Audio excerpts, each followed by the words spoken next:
So tell us about the amount, and I think first give it to us based on sort of the research and the data, and I know that's in your book. Yeah.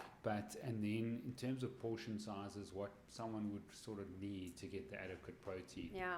So I go to the upper limits of 2 grams per kilo of total body weight, knowing full well that people aren't going to hit the upper limits. Okay. It takes a lot of chewing to hit 2 grams per kilo of total body weight. Not per kilo of lean muscle, but total body weight.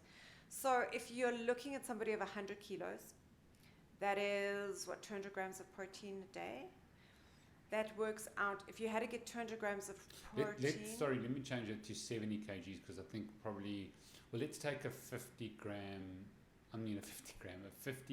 woman. Is that normal? Or 60? Would you say 60? 50 to 60. Okay. It's about 25 grams of protein per meal.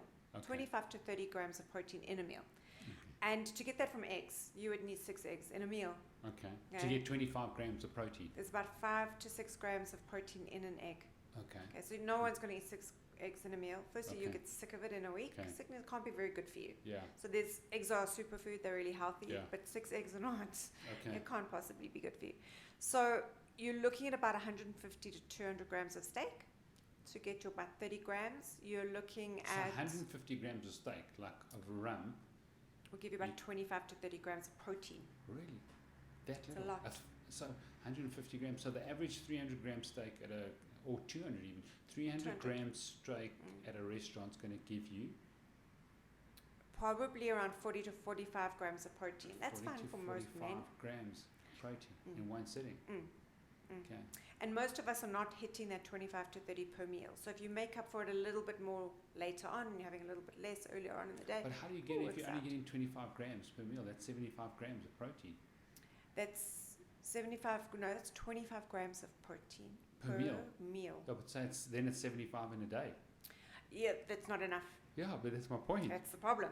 That's not the problem. So then so what's happening there? That's where we're just not hitting the targets. Okay. And that's why we're seeing obesity. That's why we're seeing cravings. That's why we're seeing people just munching through all kinds of nutrient deficient foods because we're not hitting those targets. It's really hard to hit that target.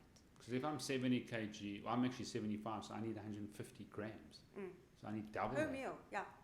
So you need. So I need 50 grams per meal if I wanted to get. And it's much. difficult to get that absorbed in one meal. Very, very hard. So that's where good quality whey protein comes in. And by good quality, I mean it's not blended with anything else. Yeah. It's grass-fed. There's no hormones. There's no artificial sugars or no artificial sweeteners. Very hard to find a good quality product like that. So whey protein comes from making cheese. It's the water that comes off the milk when you've made cheese. Very high in immunoglobulins, very high in, it's a complete amino acid profile if it hasn't been adulterated. So if it hasn't been heated too much, it's very difficult to find the right thing. That is very bioavailable. Problem is, for some people, it also spikes insulin. Okay. So you've got to be quite careful also with, you don't want an isolate, you want a concentrate. Concentrate absorbs slower, you don't get an insulin response.